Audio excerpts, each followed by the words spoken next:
project to be reviewed today. Before we proceed by for our secretary to be the attendance of project to be reviewed today. Yes, Mr. Chair. Good morning to everyone and to all the viewers live on YouTube. Today's permit conference for 6 projects. We have contract IDs number 25JC00040. Reconstruction to complete pavement, Dipolog, Polanco, Piñan Junction, Oroquieta Road, kilometer 1833 plus 082, kilometer 1835 plus 376. We have 25JC0060, road widening, Dipolog, Polanco, Piñan Junction, Oroquieta Road, S01055MN, Chainage 000 to Chainage 087. We have 25JC0061, road widening Dipolog, Polanco, Piñan Junction Road, kilometer 1833 plus 600, kilometer 1833 plus 860, kilometer 1835 plus Okay, nakikita na mo? kilometer 1835 plus Ah. 376. Ay, sige. Kasi pumunta ka na. Ano yung lapag ka sa kanan? 7. Construction of multipurpose building, completion of multipurpose building, including facilities, Materialis, ha? Pawikan Rescue, and Hatchery Center, Barangay Dohinob. Sige, kuha naman. Yung kapul naman. Oo. We have 25JC0094, construction of Dayon, Ki. multipurpose building. Masig na yung mga kuwan ng karton. Pinanban to ay naglagak sa mga kuwan. Mga kuwan. Wipo. And last, Padalag. Karton. Karton lang ako. Nalapad-lapad niya. Oh. building, completion of multipurpose building, Oh, sige. Barangay Pawikan, Zamboanga. Before we proceed, let's move on to the attendance. Please acknowledge, as I told you, start with our backer person, Engineer Sergio Corena. Our vice backer person, Engineer Charity Mendoza. Back members, we have Engineer Teresita Diana, Engineer Almar Acevedo, the back end user, commissioner member, Engineer Ivan Jimenez. Hello. Yeah, imo na nagkuha, ya? Permit. Sige. Papalan ko silang. We have here Miss Rochelle Gonzola. The presenter for multipurpose building, we have Engineer Hannah Jane Riconalia. From the back secretariat, headed by our acting procurement head, Engineer Manuel Dapaon. Present. Members of the back secretariat, Engineer Crystal Gania, and yours truly, Mr. Manuel. Mr. Chair, since the members present constitute quorum, we now proceed the pre-bid conference orders. Thank you, Mr. Secretary. The box in quorum, this privilege is called order. May I call for the presenter of this Country plan. Yes, Mr. Chair, the presenter, the wording. Yeah? Hold on. Sige, okay. Okay. Sorry, Mr. Chair. Okay, so we have here 6 projects as already stated by our secretariat. So let's begin first with 3 multi-purpose building. These are 25JC0087, construction of multi-purpose building, completion of multi-purpose building, including facilities, Pawikan Rescue and Hatchery Center, Barangay Dohinob, President Manuel Roxas, Norte, with an ABC of 2,475,000. Another contract, which is 25JC0094, construction of multi-purpose building, completion of multi-purpose building, covered court, Barangay Dapaon, Sindangan, Zamboanga del Norte, same allocation or same approved budget for the contract of 2,970,000. And then for 25JC0098, which is completion of multi-purpose building, Barangay Baga, Dipolog City, Zamboanga del Norte, and the ABC is 2,970,000. For the specific details regarding the ED plan, my colleague here, Ms. Jana Reconalia, Ms. Jana Reconalia will discuss the details of the DED plans. start to 87. Good morning, everyone. For 25JC0087, construction of multipurpose building, completion of multipurpose building, including facilities, Pawikan, Rescue and Hatchery Center, Barangay Dohinob, President Manuel, Roxas, Zamboanga del Norte. The scope of work are processing of building permit and occupancy, earthworks, reinforced concrete works, finishing and other civil works, for storm drainage works, plumbing works, ceiling works for exterior and below balcony, doors, windows, roofing and accessories, tile works for toilet floor and wall, cement plaster, painting works, steel and wood, door jump, masonry works, metal structures, railings, electrical works, conduit works, wires and wiring devices, panel board with main and branch breakers, and fire extinguisher at each floor. So for Story and check the story. two-story, yes, two-story building. Money. Okay, so this is the DD plan. This is the floor plan for the first floor. And then for the second floor plan, this is the second floor plan. Okay, in which the conference room is located. Okay. So for the next project, 94, Dapaon. Okay. So for the next one is 25JC0094, construction of multipurpose building, completion of multipurpose building, covered court at Barangay Dapaon, Sindangan, Zamboanga del Norte. Covered court with a size of 16 meters by 22.4 meters, 4 bays with 4-inch CHB perimeter wall for embankment. Without the scope of works without slab flooring, steel fascia board, flashing gutters, cement plaster, and painting works, and stage. So here's the plan. Okay, so this is the floor plan of the covered court, 16 by 20, 16 by 22.4. 22.4. So sorry for the mistake. So for the next project, we have here contract ID number 98. So for 25JC0098, the construction of multipurpose building, completion of multipurpose building, Barangay Bara, Dipolog City, Zamboanga del Norte. It's a two-story barangay hall, 8.7 meters by 15.20 meters. Scope of works are processing of building permit and occupancy, earthworks, reinforced concrete works, finishing and other civil works for storm drainage works, plumbing works, ground floor to second floor suspended slab, provision of dowels for stairs, columns, beams or girder, roof beams, reinforcing steel with deform grade 40, formworks and false works and sewer lines and electrical works. Let's see. So this is the floor plan, ground floor plan, and second floor plan of the proposed multi-purpose building. Okay. That's it for the Strategy. What do I do?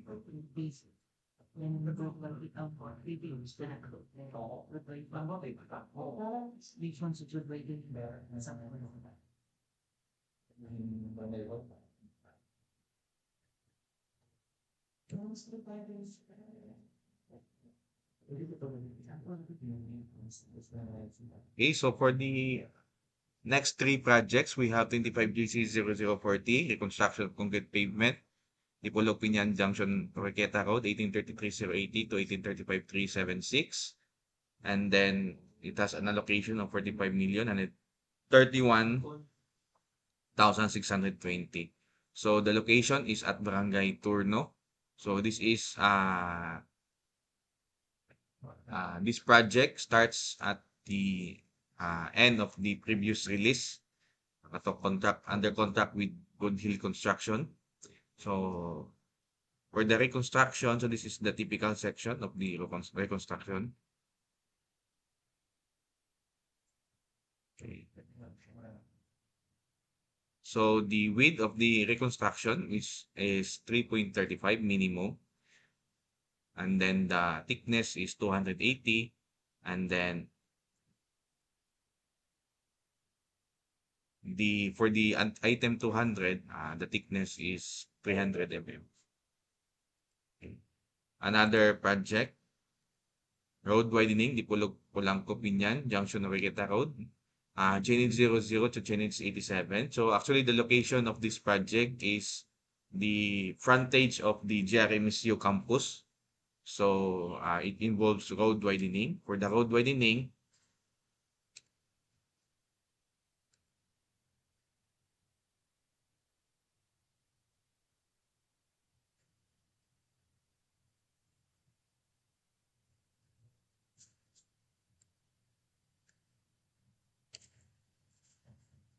the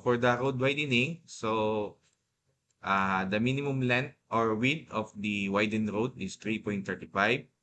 And then we also have an additional lane for bike lane, which is 2.44.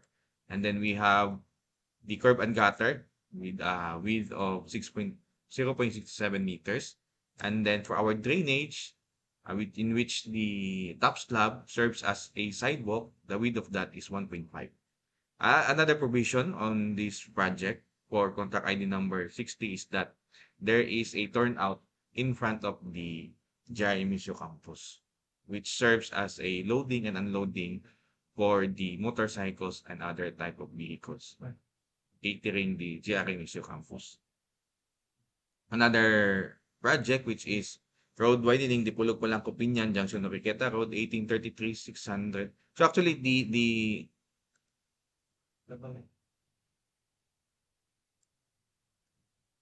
actually, this project is now is composed of two segments, which is 1833-600 to 1833-860. So this one is the gap in Upper Torno, fronting the agriculture. And then 1835-00, which is in front of Camila Hotel 2, up to 1835-376, which is fronting the Jollibee Rotonda. Okay, so that is the location. So with this release, there is still a gap no sa ato ang widening. So again, same specification with the previous project. The road widening has a length of 3.35 or width of 3.35 minimum, and then additional bike lane of 2.44, a curb and gutter of 0.67 meters, and then a closed drainage canal, which is 1.5 meters in width. Okay. Now let's proceed with the documents comprising the bids of the contractor. So let's start first with the eligibility requirements. For these particular projects, so the pickup license, for the pickup license of these three projects,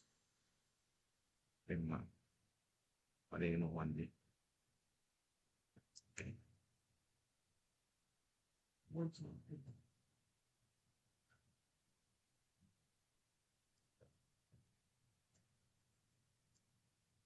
So for contract ID number 40,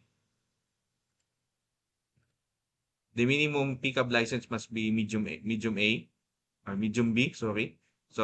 For contract ID number 60, this is small a, general engineering then roads. And then for ID 61, small a, and then general engineering roads. For contract ID 87, 94, 98, these are all general building.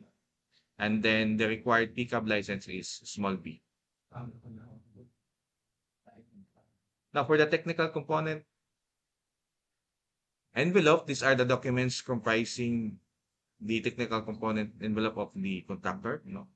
First one is their valid and updated project registration certificate. Make sure that it is valid and updated, meaning all the documents reflected in your PhilJibs are not expired. These are the registration certificate from SEC, DTI, or from CDA. Player's permit also must be updated in your field JEPs. Tax clearance, pickup license, and undated financial statements.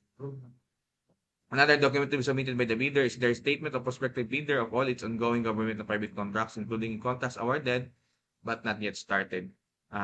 Submitting this document, the contractor or the bidder must use ANEXO of the CCSI together with the following supporting documents as posted or as shown on the screen.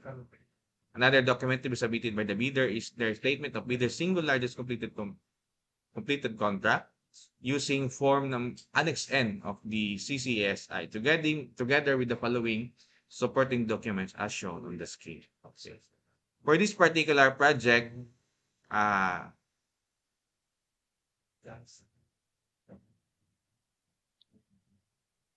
the major category for 40, 60, and 61 is RCP, while for 87, 94, 98 is building low rise concrete without pile, BICWO PLC. Okay. Another document to be submitted by the bidder is their special PCAM license. This is only submitted in cases of joint ventures. For the next document, we have the original copy of their bid security. There are different forms of bid security. So make sure that you are using the prescribed form, and it must have a validity of not less than 120 calendar days. And then the amount, depending on the forms of bid security that you are using. For the most common, which is the notarized bid security declaration, make sure that it is notarized. Another document to be submitted by the bidder under the project requirements is their organizational chart for the contract to be bid. Make sure that in that organizational chart, the names of the key personnel as required in bid data sheet clause number 10.4 are reflected. You must use form number 13 in submitting this document. Another document is the list of contractors' key personnel using the prescribed form, which is form number 14, together with the following documents as shown on the screen. For this particular documents, for contract IDs number 40, 60, and 61, the required key personnel for this project are one project manager with at least 3 years of similar experience and a total experience of 5, one project engineer with a minimum of 3 years of experience and a total experience of 5 years, a materials engineer, which must be a DPWH accredited materials engineer 1 at least, and then one geometric control with a minimum experience of 3 years and a total experience of 5 years. Another required is the safety officer, which must be a DOLE accredited safety officer, a first aider, and then a foreman. However, for contract IDs 87, 94, and 98, so almost the same required key personnel, only that the project manager required must be an accredited, at least DPWH provisional project engineer, since these three are building projects. Another document to be submitted by the bidder is the list of contractors' major construction and material testing equipment. You must use form number 15 together with the following documents, supporting documents as shown on the screen, whether it is an owned equipment, a leased equipment, or under purchase agreements. So for the specific minimum required construction equipment, just refer to the posted bidding documents. However, for the minimum material testing equipment, refer to the Department Order number 11 series of 2017, which details the minimum required material testing equipment depending on the type of their PCAB license, whether they are small, medium, or large contractor. And since it is a per contractor basis, unlike the major construction equipment, the bidder can pledge those equipment to multiple contractors. Then another document under technical documents is their omnibus form statement using form number 16. Make sure that your OSS is updated, which is composed of 10 statements. Make sure also that it is notarized. For corporation, partnership, or cooperative, you must also submit a notarized secretary certificate. However, for joint ventures, you must submit original special power of attorney of all members of the joint venture, giving full power and authority to each officer to sign the OSS and do acts to represent the bidder. For the financial document under Class A is their net financial contracting capacity. The computation for an NFCC must be current assets minus current liabilities as reflected in your field GIFs times 15 minus the value of all outstanding or uncompleted portions of the projects under ongoing contracts, including awarded contracts yet to be started coinciding with the contract to be bid. In order for the bidder to qualify for this bidding procedure, their computed NFCC must be at least equal to the ABC. Then lastly, the Class B, under Class B joint document is the joint venture agreement, duly signed joint venture agreement. Now, for the financial component envelope, these are the only documents to be submitted by the bidder. Number 1 is their financial bid form using form number 9. Make sure that each and every page of that bid form is signed by the person signing the bid. Okay. Another document is their bill of quantities. And now our bill of quantities is composed of two portions. First one is using form number 17, which is the BOQ itself. And then the other portion is the form number 18, using form number 18, which is bids price summary. Okay. Make sure, same with the bid form, that each and every page of the bill of quantities must be signed by the person signing the bid. For the detailed estimate, there is no prescribed form, but make sure that your estimate already included the cost of all taxes, no? These are value-added taxes, income taxes, local taxes, or other fiscal levies and duties which will be itemized in the bid form or reflected in the detailed estimates. And then, aside from your detailed estimate, you must also include a summary sheet indicating the unit price of construction materials, labor rates, and equipment rentals used in coming up with the bid. And then lastly, the cash flow by quarter using form number 19. Make sure that your cash flow must be based on the duration of the procurement project. So those are the documents comprising the technical and financial component envelope of the contractor.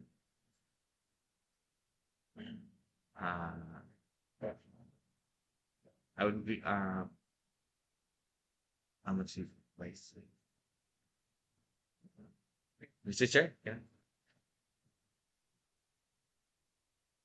Any comment by the leaders, the doctor, have done? Call again to our secretary to schedule this meeting.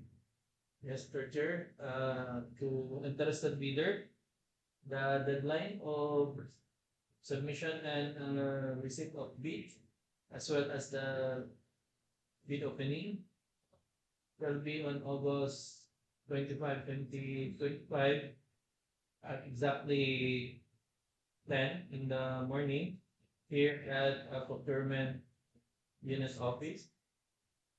DPWH Zamboanga del Norte, 2nd District Engineering Office, Santa Isabel, Dipolog, City, Luzon, Chair.